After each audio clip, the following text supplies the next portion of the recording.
Napisał w tym tekście o tym, że anioły przed przyjściem Jezusa na świat muszą sprzątać niebo. Mieliśmy tam i serafinów. I jakie były jeszcze anioły? Czy Państwo zwrócili uwagę? Cherubinowie również byli, znakomicie.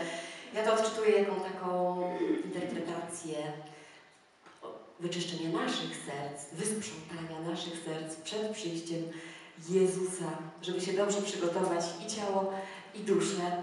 O sprzątaniu nieba było. A teraz również z płyty dla ręku i na głowę o wigilijnym stole. O tym, żebyśmy też miejsce zostawili dla tych, których już z nami nie ma.